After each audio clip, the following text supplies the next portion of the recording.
I remember an early August night, Sigrid and I were lying on our back on a comfy blanket at night, and the night sky, it was in a state park out there where there is no light pollution, so you could see the Milky Way.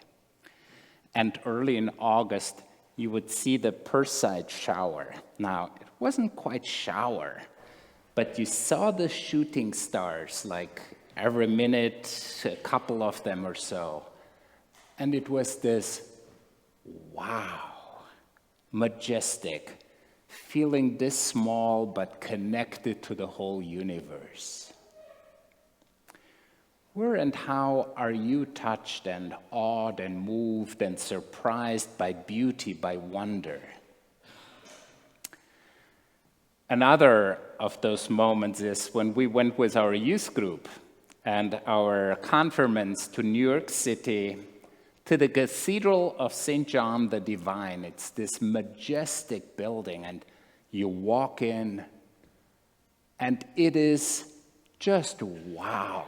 And all this symbolism in it, like at the center top, it's exactly designed to have the Statue of Liberty measured, would fit in right there with a torch touching the ceiling. And we walked in with our children and youth, and everyone had a small little candle, and it was totally dark in this huge sanctuary. And then the organ started to play at midnight, and the lights came on, and I could feel the chills in my body giving me goosebumps. It was this wow moment. So where and how are you touched by beauty, by wonder? Where and how do you feel like, I gotta stop a little bit and take this in because it's so much bigger, it's so much more beautiful than I would be able to take in just passing and rushing by. Music is another thing that makes me wow and wonder and stop. Like Love Divine when we sing it together, and at the very end it says, lost in wonder, love, and praise. I feel like I'm losing part of myself, and it's okay to let go of the day-to-day things and just stand in awe and wonder there. Or, like the other Sunday when we sing and sang together, great is thy faithfulness. And to sing that in community here with you, there is something so much more beautiful than just being by myself and humming it. Nothing wrong about that, and that's important. But then coming together and being wowed by it. Today's scripture readings lift up some of those moments.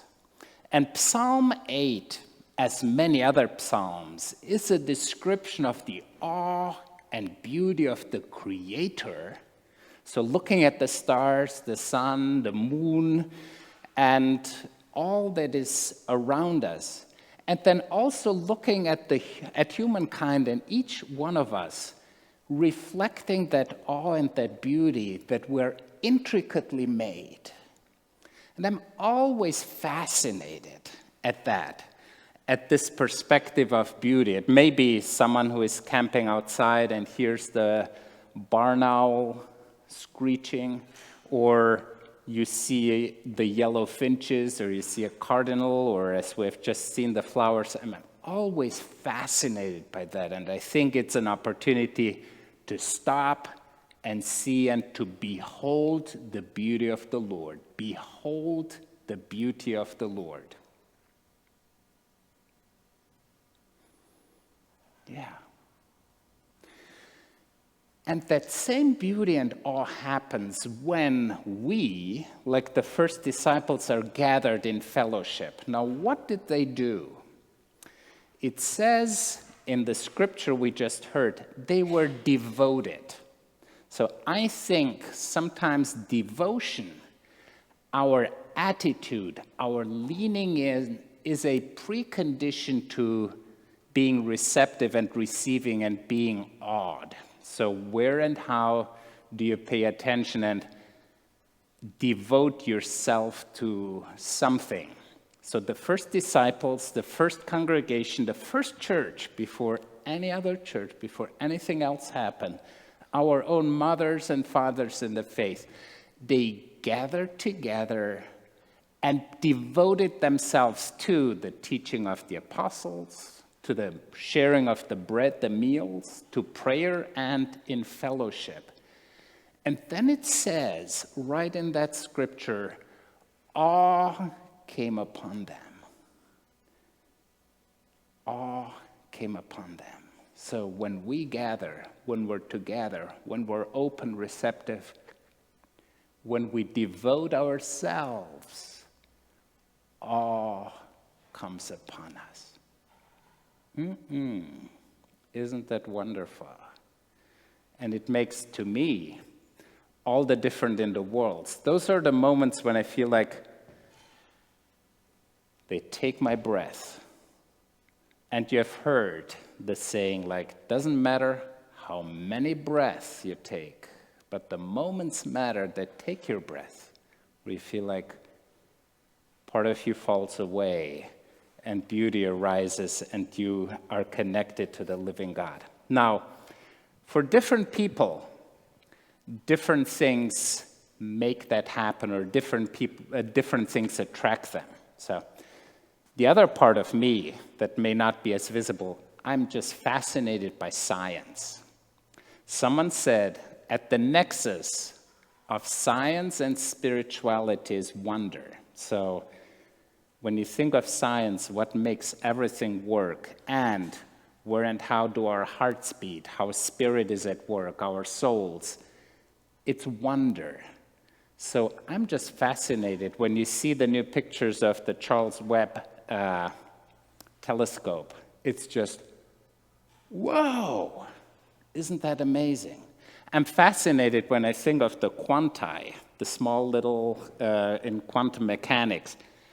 Are they real things that you can touch particles, or are they just waves and you cannot touch them because they're just dissolving? And it all depends on you, the one who observes. It's kind of, whoa, what's going on here?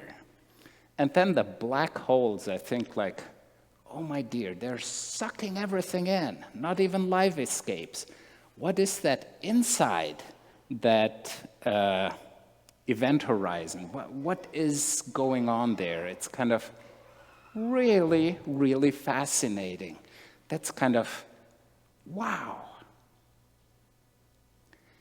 And then I think one of the greatest and most magnificent things is to reflect and to open yourself to the gift of love. I'm just touched every time I see a mom holding the baby and gazing in the baby's eyes and seeing the baby gaze back. There is something magical about that moment of that connection, that depth. And you cannot even put words to it to describe it. But there is something that opens up, I think. I feel it in my body, of the grandeur, of the beauty of what love is. And it is that very love that St. John describes in chapter 3. God so loved the world that God gave the very best, his own flesh and blood, the apple of God's eye. God loved so much. Wow. And God didn't do it to condemn anyone. God didn't draw lines and say, I love only these people or only those or only the other ones. It says very specifically in the scripture, God loved the world. Each and every person is God's beloved. Wow. So where and how and when do you pay attention to beauty, to wonder, to awe, to something that moves you, touches you? Where and when and how do you surrender to love?